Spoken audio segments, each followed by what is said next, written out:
Finally decided to start raining. Did it decide to start raining? Yeah. Okay. Everything's wet. Ah.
so it's already up, so that'll be pretty easy. So all you're gonna have to do is go down here to Acrobat, use the wheel or the arrow or whatever you want to do, okay? Yeah. Yep.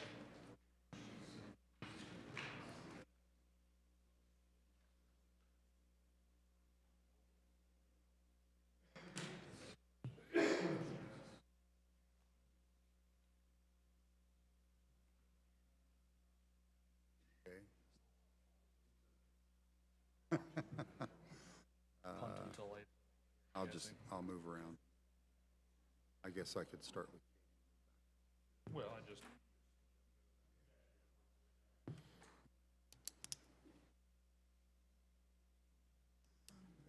friend, they can't make it across town. They can't make it across town, all the streets.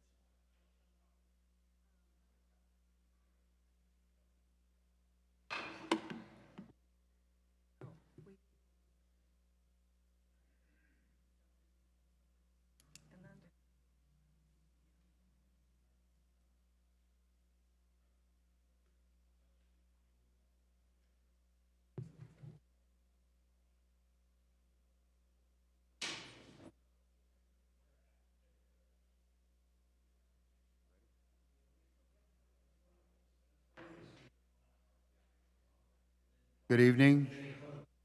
Welcome to City Common Council meeting. We'll start with an invocation before the meeting from Associate Pastor Rob Jones, Central Christian Church, followed by with the invocation, followed by Pledge of Allegiance, led by Christy. Will you please join me?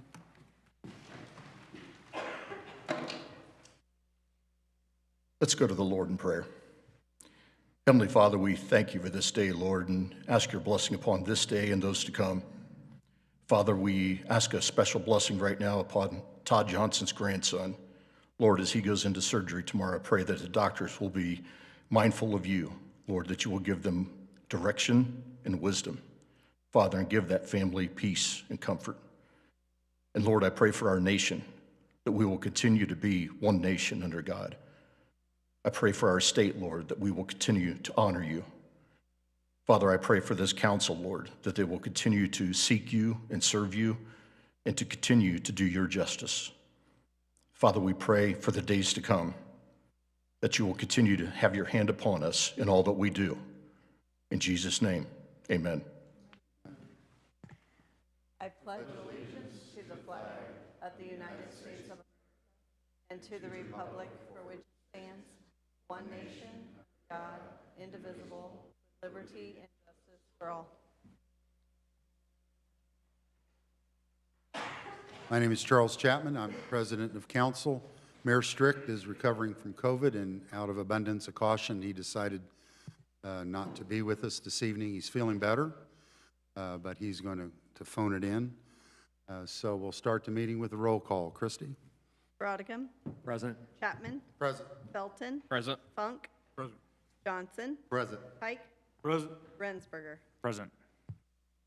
We'll continue on with reports from committees, boards, and commissions. And, oh, I'm sorry, I jumped over the minutes. Thank you, Mike. We have two sets of minutes to approve. April 30th regular meeting. Do I hear a motion to approve? So moved. Second. Motion is second. Is there any discussion? Christie, roll call. Chapman. Yes. Felton. Yes. Funk. Yes. Johnson. Yes. Pike. Yes. Rensberger. Yes. Brodigan. Yes. We also have minutes from the executive meeting, May 14th. Do I hear a motion to approve? I'll move. Second. Motion and second. Any discussion? Christie, roll call. Felton. Yes. Funk. Yeah.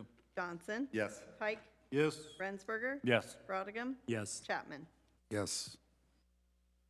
Now we'll move on to reports from committees, boards, and commissions. And I have none. Paul? My committee, we're almost done with what we were doing. We'll be submit something soon for the riverfront districts. Okay, good. Nothing for No, that's good. Thank you. Dwight? Nothing. DJ? Nothing to report. Yes. Johnson.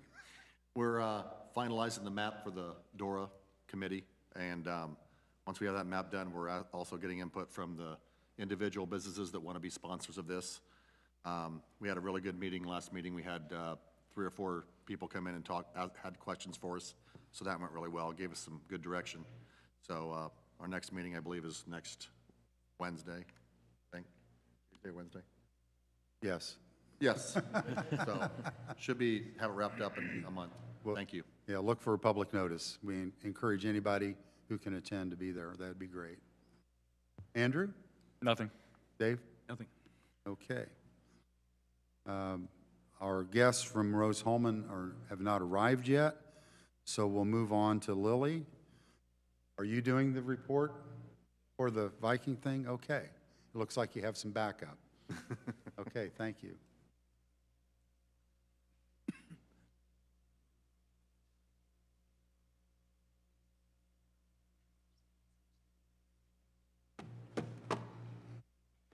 All right, Emily Poling, the president of That Viking Thing, and with me is Ella Newton. She's our secretary.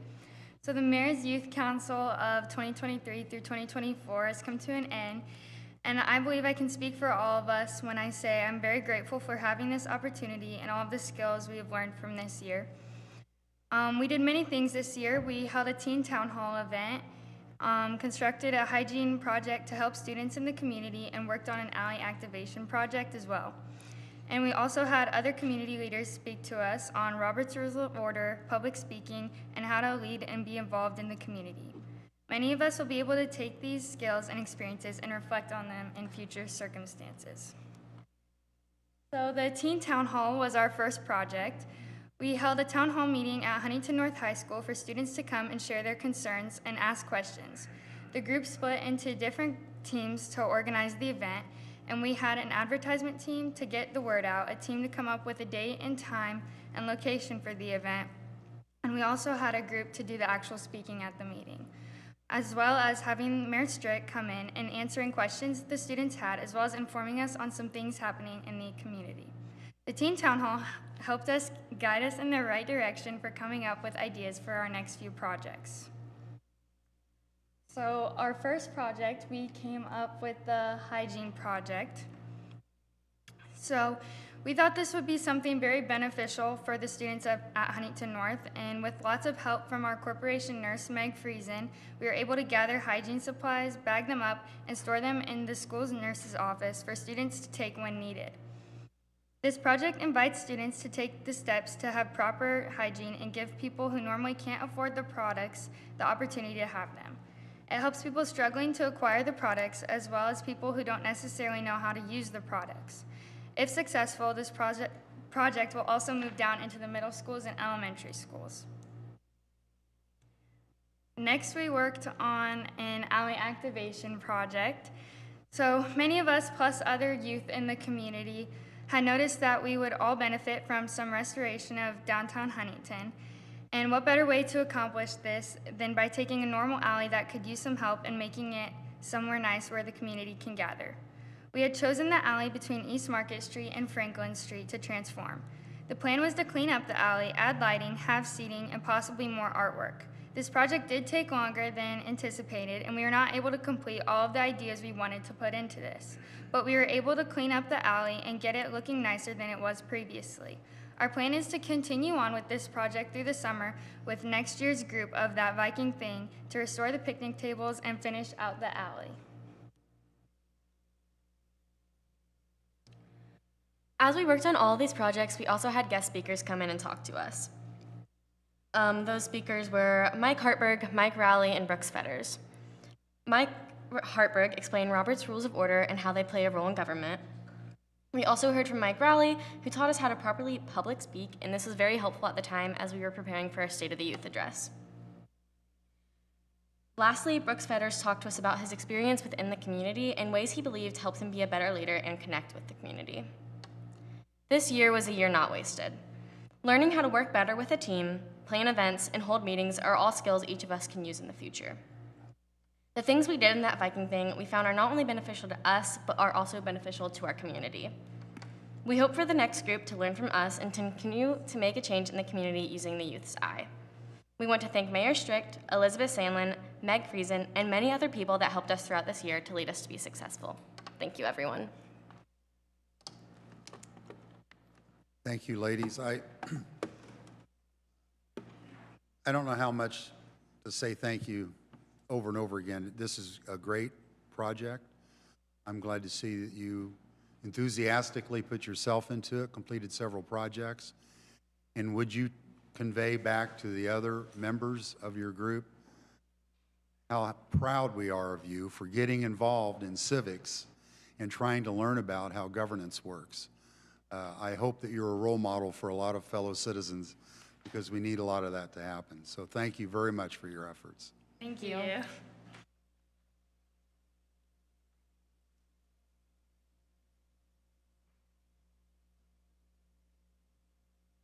Okay, we'll let the folks from Rose Holman catch their breath. And we'll move on to Katie. Construction, anyone? Construction, ready to Katie Hudson's going to talk to us about the spay and neuter program. Katie? Good evening. All right, I am here to talk to you about a whole host of things beyond spay and neuter. Oh. But we can work our way down that Bonus. report. It's a The bonus. whole thing, yes, oh yes. We're here to listen. Yeah, so really I'm just here to provide you my quarterly update on how things are going at the shelter as well as the animal control services that are being provided to the city of Huntington. No doubt about it, this quarter has been awfully busy. I think I say that to you every time I come, but I truly mean it. This quarter alone, 161 calls just within city limits. We had an additional 100 calls in the county. So 261 calls for a one-man operation, one-woman operation for the most part. Rather extensive when we are just talking about animal-related issues. So the biggest things still going on in the city limits are loose and confined strays, no doubt there. The bigger cause for concern, though, is the increase in the amount of welfare checks that are being requested for animals that aren't being cared for properly. But more importantly, within city limits, we're finding a significant amount of hoarding situations going on. And so what is hoarding? In the month of February, we went to a home that had been abandoned. There was no electricity, no water on. The person was not living there, but there were 14 dogs in the home. So that one was relatively mild. As of 3 weeks ago, we stumbled upon a home just south of the Planet Fitness area, and if you want more details, I'm happy to provide those to you. They had 37 dogs in their home, 10 cats, and a turtle. So these are not optimal solutions for these animals. This requires a significant amount of effort for the shelter to be able to adequately prepare. This also impacts the people that are trying to do the right thing of being on the surrender list and take their time and wait the amount of time to get their animals in the facility. And then that ultimately results in them being dumped out in areas like Kilsequaw and the Salamone Reservoir because we just don't have space to take in these situations. And 37 dogs is not something we plan for or account for in any way, shape, or form. So we have implemented new solutions. We have had to invest significant amount of money because we are not in a position to renovate our building and we're not getting any bigger, that is.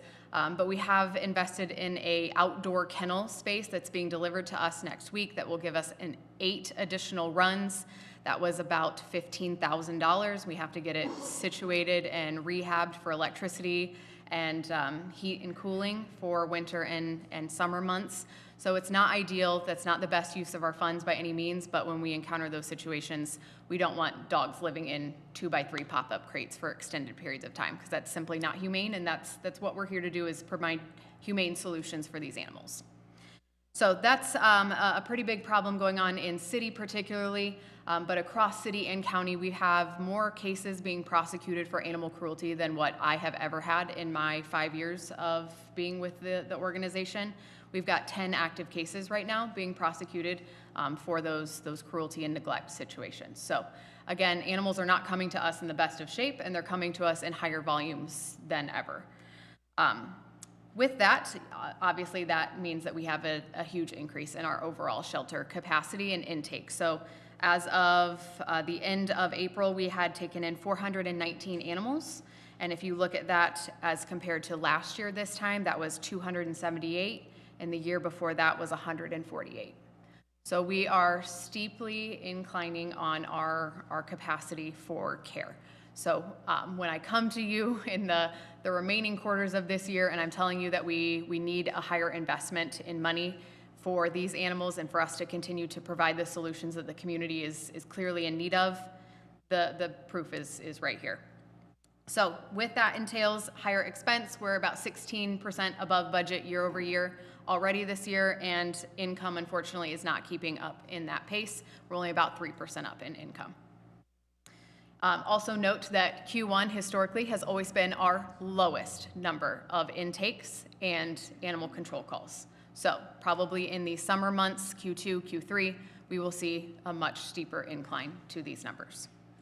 Now, on the success story front, the city's spay and neuter program, that PAL program, has been phenomenal, and I greatly appreciate it. If I don't say it enough, truly thankful for all of your investment in that. So far, in the 16 months since inception, we've been able to fix over 500 cats from city limits, and it's not slowing down in demand for volume.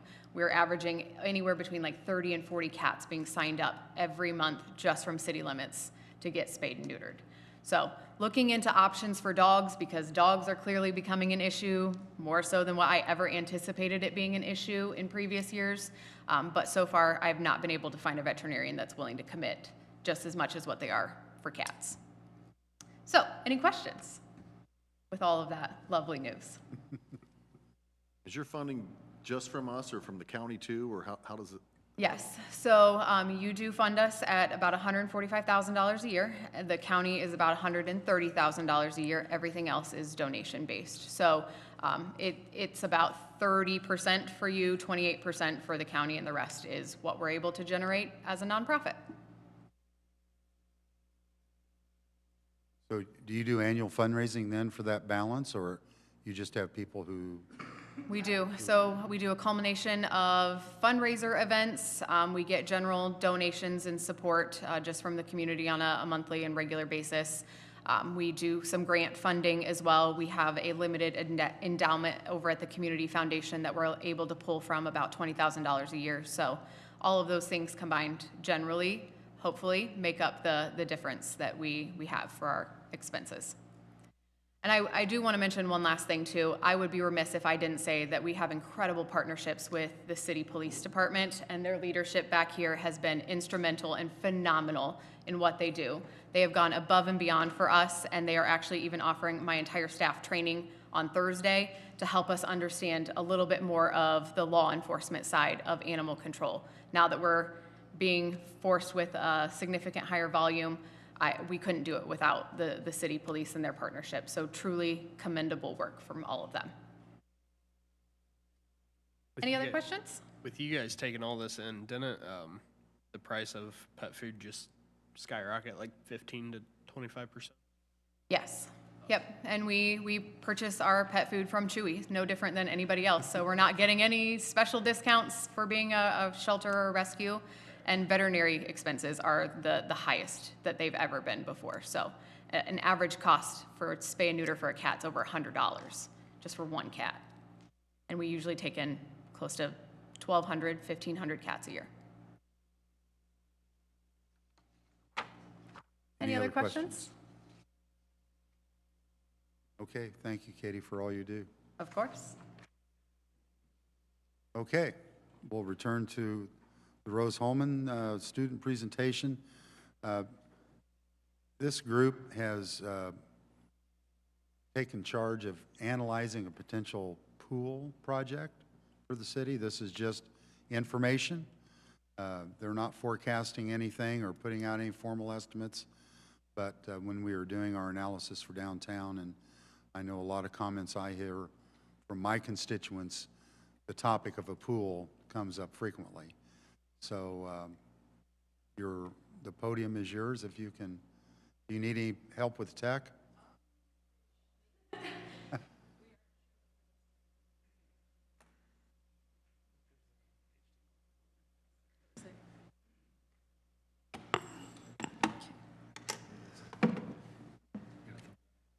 I do a thumb drive. Is that presentation? Yes, that works easier. Perfect.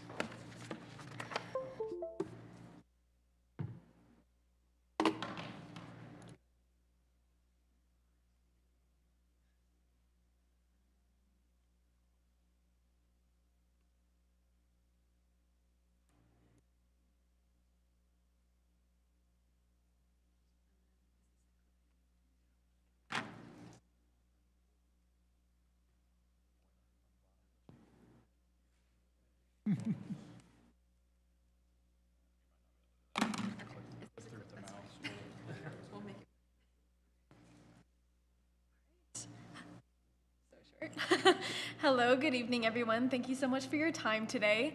We will be presenting on the Huntington Community Natural Swimming Pool project that we had the opportunity to work on for our senior design project. So we are GLS Engineering from Rose-Hulman Institute of Technology. I'm Sarah Leahy and was the Environmental and Transportation Engineer. Yes, I'm Brandon Green. I was our Water Resources Engineer, and I also served as our Client Liaison. And I'm Zoe Ster. I was the Structural Engineer on the project. And so the project is located at Jover Park, where the Abbott Splash Park is currently located. And if you have not been there yet, it is directly south of where we are currently at today at the City of Huntington Town Hall. Currently on site, there is a splash pad, park, basketball court, as well as picnic areas. But on the entire west side of the site, there's a completely open grass area, which is where we are proposing to put the pool as well as other facilities on site. And so the goal of this project was to really create an additional community space in the summer months that residents can enjoy. And since this is a unique project, as there's only one other natural public swimming pool in the United States, this will provide a unique experience and overall increase attraction to Huntington and show what else the town has to offer. Yeah, and before we get into our actual design, we wanted to go over what a natural swimming pool actually is. Like Sarah mentioned, there's only one in the United States. That's the picture you see up there. That's in Minneapolis, Minnesota. So what a natural swimming pool is instead of using chlorine to clean the water, it uses natural biological processes as well as plants, typical wetland plants, to clean and filter the water so that it's safe for people to swim in. So when designing our project, we wanted to make sure that our goals aligned with the goals of Huntington, and so with that, we came up with 4 goals, which include ensuring accessible facilities, making sure all ages, accessibility levels, family, and community members could safely use this space in the summer. To maintain natural aesthetics, so looking at using native Indiana plant species, trying to maintain as many of the trees on site, and also trying to use natural materials in the design and building of the pool. Trying to ensure low maintenance, so looking and being cognizant of the materials we're using and the filtration systems we're using to make sure that it wasn't at high cost or high maintenance and repairing. And then also increasing attraction to the area, creating a landmark for Huntington, something for them to be proud of. So with that, let's look at the site that we have created. And so just to get you oriented with the site map, just the north is to the top left of the screen, so the map is a little skewed, but the different components of our design include the regeneration basin, the pool, the biosand filter, the parking lot, the bathroom facility, and the splash pad. On the south end of the site, there is an existing basketball court, pavilion, as well as playground. They're there for reference, but they were not part of our design. So everything highlighted in yellow is all of our proposed additions to Jover Park, and that includes a fence around the entire pool area, the regeneration basin, the pool, the biosand filter, an expansion on the bathroom facilities, an expansion on the parking lot, as well as sidewalks to connect the pieces. So looking closer at our design, we will start with the parking lot. So it's expanded about 60 feet southward, so you'll have 32 parking spaces with an additional 6 ADA spots to increase what is already there, but also being cognizant of different methods of mobility to get to the park, so having bike parking for families and children to come and be able to bike to the area. Looking at the overall, the liner of the pool will be made out of 7-inch thick reinforced concrete that is meant for temperature and shrinkage control. So with the changing weather in Indiana, we wanted to make sure that the fluctuations in temperature, we wouldn't have a lot of cracking in the concrete. Looking closer, we also wanted to add safety features such as lifeguard towers, have outside amenities such as outdoor showers so you can rinse as you come and go. Also having ladders in the deep end, so for easy accessibility. Looking at having a fence around the whole property, so having an opaque fence along the north, west, and south portions of the wall of the pool that are safety and privacy reasons. So since there is a road right outside the west side, Etna Avenue, we wanted to make sure that children using the pool aren't running out into the street unsupervised, but we also wanted to make sure that the neighborhoods around that children weren't also running into the pool unsupervised, because that is not safe. And we also wanted it to keep a natural feel to make sure people aren't feeling like they're right in the middle of a neighborhood or right off of a road. They, again, keep it a natural environment and help build the aesthetic. We also wanted to use limestone to create the wall to, again, pay homage to Huntington, since you guys are the city of limestone, but also use plant life to have a cohesive image between this park and also the Sunken Gardens to kind of have that kind of unique feature that Huntington has to offer. We also wanted to add a waterfall feature in the middle of the pool that moves the water from the regeneration basin to the pool area, which is another unique feature of the pool, and again, increase the aesthetics. And again, being cognizant of the geometry of the pool. So it is a zero slope entry, which is essentially like a beach entrance to a deepest point of 5 feet. And we wanted to make sure that was located next to the splash pad, because again, we wanted to keep children in mind when we designed this to make sure that if children are using the splash pad facilities and they run into the pool, they are running into a 0 to about 1 foot deep end instead of just 5 feet deep of water. With that, here's another view of the pool area, and we can see the restroom facilities. So there will be an expansion, which we'll talk about the layout of that later. And it'll be a concrete masonry unit building. We wanted to keep it similar to the existing building for economic purposes, so we didn't have to rebuild an entire facility and try and reuse what is existing. And we also using the concession area as more of a storage area or entrance area for lifeguards and whoever's operating them, and adding additional bathroom facility, which we'll talk about later. So we proposed 2 different features to our filtration system to ensure clean and safe swimming water. And so on the south side of the site, there is a 113 by 55 foot long biological sand filter. And for those of you who are unfamiliar with what a traditional sand filter is, it's kind of like a glorified Brita filter. And so it uses porous material to filter out impurities in the water to make clean water. And so the biological aspect helps promote a microbial community to combat bad bacteria such as E. coli and other contaminants through predation. And water will flow through the sand particles, which will continue to trap other contaminants, pollutants, and bacteria until it finally flows through the drainage gravel layers into the reservoir at the bottom. And we did use drinking water standards when designing this biological sand filter just to reassure that we have safe and clean water on site.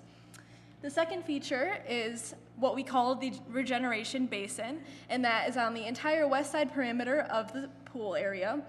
And when designing this, we use inspiration from a constructed wetland. And a wetland, if you don't know, is an area of the land where it does not drain, and so the ground is filled with shallow water area and can overall improve water quality in that area, mostly due to the plants. And so the plants here play the key part in the filtration process, and through their natural processes, they are able to decompose organic matter to ensure clean and safe water. And so we used native vegetation to wetlands in the Indiana region, and so that includes cattails, lily pads, irises, and there would be roughly 15,000 plants all throughout the regeneration basin to not only ensure the clean water, but also promote overall aesthetics on site. And the other materials on the bottom are limestone, granite gravel, or expanded shale, since they are highly porous materials and are able to trap any pollutants and allow for clean water to flow through the bottom. So something you don't see on any of our renderings here is the extensive pipe and pump network that will help circulate water throughout the site. So first, I should say the filtration system is designed to filter all the water in the pool twice a day. So about once every 12 hours, the entire volume of the swimming area will be cleaned completely. First, the water will start in the pool, where it will eventually be pumped to the biosand filter. After it is cleaned and it's moved through that porous material, it will be collected at the bottom, where then it will be pumped into our regeneration basin. After it sits in there for the appropriate amount of time, all of it will gather in the middle, and it will be pumped back into the swimming area of the pool through our waterfall feature. So in designing the layout of the bathroom facilities, we wanted to make sure to accommodate the families that were going to be using them and create amenities that were according to those needs. So we wanted to make sure that we had baby changing stations on both the men's and women's side to, again, accommodate families with younger children and allow families to come to the pool and enjoy the facilities during the summer. We also wanted to include changing areas and places where people could store their belongings while they're using the pool, again, just to give them space to comfortably use the facilities and accommodate their needs that they may have when using the pool. So here's more views of the women's side, again, having lots of stalls, also having ADA accessible stalls based off of recommendations, and again, giving people the space to use the facilities. And here's another view of the men's side, again, having all of those amenities that we talked about, similar to the women's side. And so looking a little bit at cost, a natural swimming pool is initially more expensive upfront just to the additional features because of the filters and the amount of plant life in the regeneration basin. But for annual operation and maintenance costs is roughly half of what a traditional swimming pool would be, since you don't have all those added chemicals that you have to add into the pool to maintain it every year. And so it would take roughly 2 years to break even for a traditional swimming pool compared to a natural swimming pool. So over time, it's going to be a lot more cost effective to have this type of swimming pool in town. And then finally, what we hope our design achieves for the city of Huntington, first off, we want it to serve as a community center, somewhere where families and young children can come, enjoy their time there, relax, swim, that sort of thing. Second, we hope that it's going to increase tourism to the area, which would help us boost the local economy, bring business to local stores, restaurants, that sort of thing. And finally, we want it to serve as a landmark piece, similar to the Sunken Gardens. We want this pool to be something that the city of Huntington is proud of and wants to show off to whoever wants to come use it. And finally, we just wanted to thank you all for taking time out of your day to listen to us talk. And we also wanted to thank Mayor Strick. He was really helpful throughout the year, and we wanted to thank him also for giving us the opportunity to work on such a unique project. And with that, we will open it up to any questions you guys might have.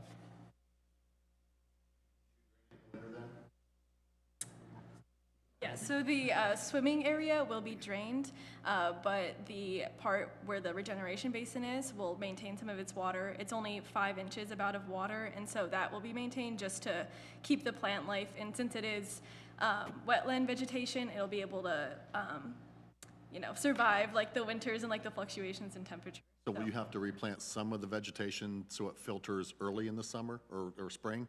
Because if the plants are dead, do they still work like that, or do they have to be,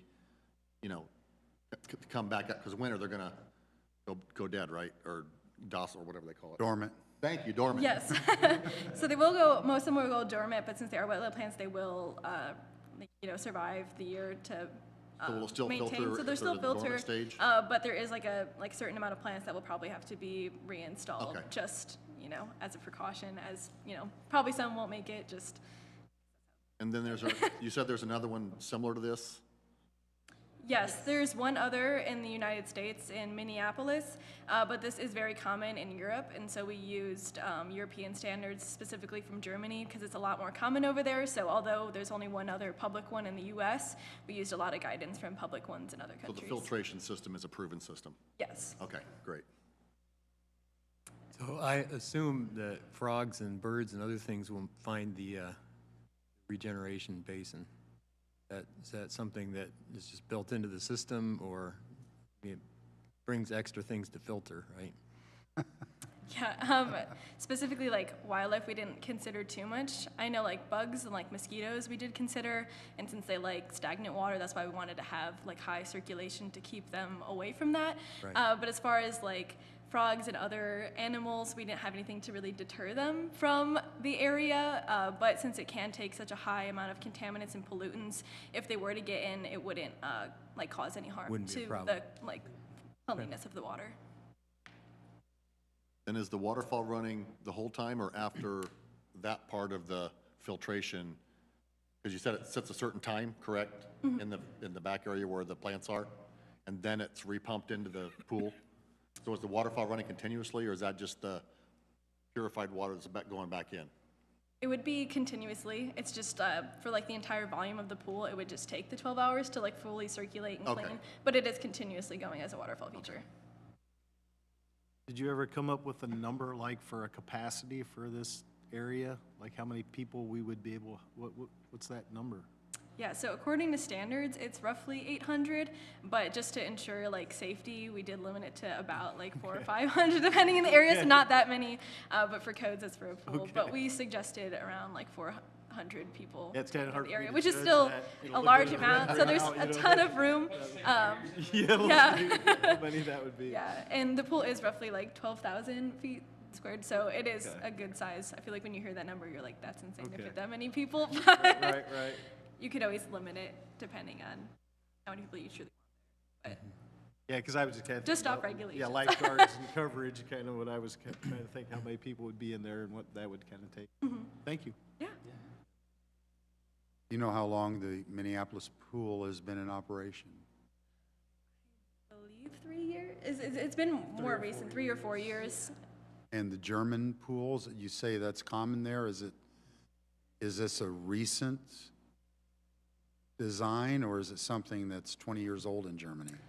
I don't know I don't know the exact timeline, but they have been doing it for a lot longer. And before like they moved to public pools, there has been a lot of more just companies that have installed backyard ones. So although like the public aspect is more recent, like it's still been proven effective for, you know, those who want outdoor backyard pools.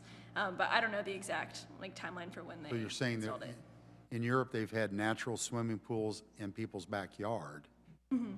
Wow, that's interesting. So that's a, Yeah. And even like I know some people in the US are like migrating towards it, but as far as public, there's only one other, so. a new thing. I was actually in Germany in 2012, and we actually saw a few of them in larger cities. Look at that. Why didn't you bring this to us before? You're keeping the good stuff secret. Well, there's your proof, so. Okay, any other questions, Andrew? Well, what kind of expected maintenance could you have with that filtration system, if any? Yeah, so mostly upkeep of the plants, so like trimming down anything as it's like overgrown. As far as the biological sand filter, there isn't too much maintenance there. In the regeneration and pool area, like we just suggest like using nets to clean out larger particles just so it makes it easier on the filter, and then like vacuuming out the pool once a month just to make sure. But most of the maintenance is just trimming back plants, planting more if like you need it to be, and just testing like water quality parameters like daily, which isn't so much as maintenance, but just something that we suggest just to make sure that the temperature and other parameters are still in order. So basic pool maintenance with Yeah, the kind of pool chemicals, maintenance a little aside bit of from like the landscaping. chemicals that would Okay. be that additional And cost. that sand filtration, like, does that have a shelf life or good quality of use, or is it like once it's in permanently and you won't have to touch it again, or how does that work? I don't know exactly how many like years it's like good for, but it is good for a good time.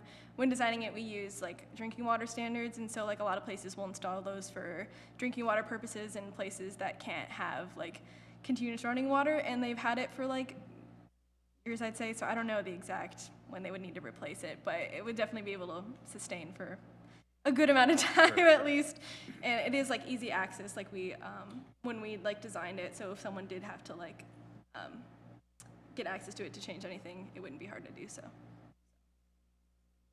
Was the 2-year return on investment on the pool itself or the entire project?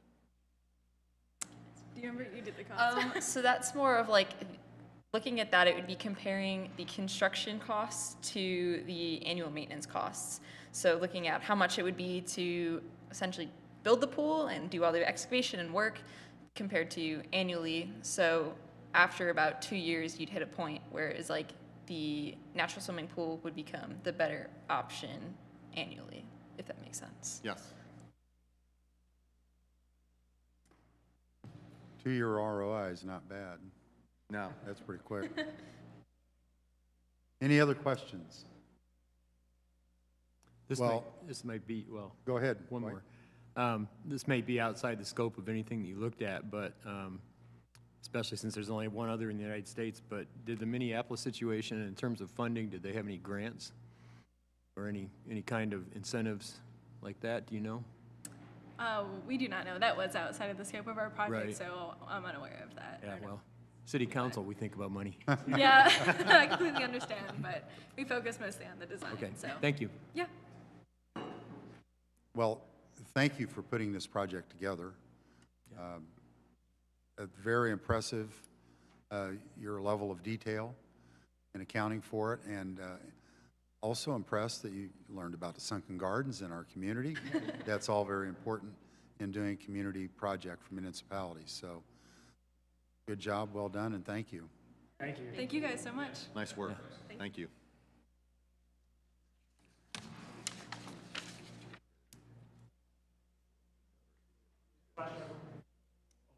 There's the, going to pull the flash drive, Bryn. Okay. All right. I didn't see any petitions or comments from citizens, so I'll move on to old business. And we have an item from the city attorney, Mr. Hartberg. Do you have something for us? I do, thank you. Appreciate that. A few years ago, the city joined numerous municipalities across the nation to sue opioid manufacturers and distributors. Over the last couple of years, 2 years, the city has received a little more than $200,000 as a result of those settlements with the opioid manufacturers and distributors. The city has an agreement with the Huntington Community Foundation, and the city, along with the county and the town of Warren, deposit their settlement funds with the Community Foundation, and those are pooled into the Huntington County Substance Abuse Fund. Those funds are in turn used in the county in accordance with what's referred to as Exhibit E, which was a list of uses for the settlement funds that can be made by municipalities. The list is long, but it is designed to reduce opioid dependency within the community. We had an executive session earlier, and in that session I discussed with council that it had received word from attorneys of some opportunities to join additional defendants for some issues that they had brought up. And the defendants that they're looking at specifically are Express Scripts and, not gonna be able to, OptumRx. So I've talked with council in more detail than I will here, but if council is interested in making a motion to move forward, this would be the time. I will do so. Based on that executive session and what we learned there, I move that the city follow its attorney's recommendation that the city's opioid complaint be amended to add all appropriate pharmacy benefit managers, or PBMs, specifically but not limited to Express Scripts and OptumRx, as defendants, and that the mayor be authorized to execute and process such materials as are necessary for the city to fully include such defendants. I'll second that motion. Have a motion and second. Any discussion? Seeing none, roll call. Funk, Yes. Johnson, Yes. Pike, Yes. Rensberger, Yes. Brodigan, Yes. Chapman, Yes. Felton. Yes. Under new business, we have CF1s to consider. Yes, we have CF1s that were presented for personal property through the County Assessor's Office for Midwest Industrial Metal, Incipio Devices, Innovative Packaging, Memcor, and Huntington Sheet Metal.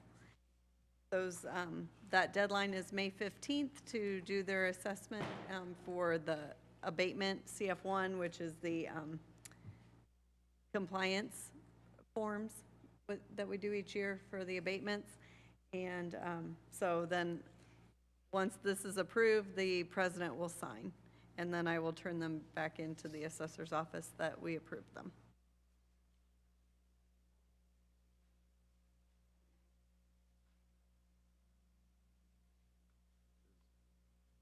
Does the council want to vote on these? Are these individual motions or?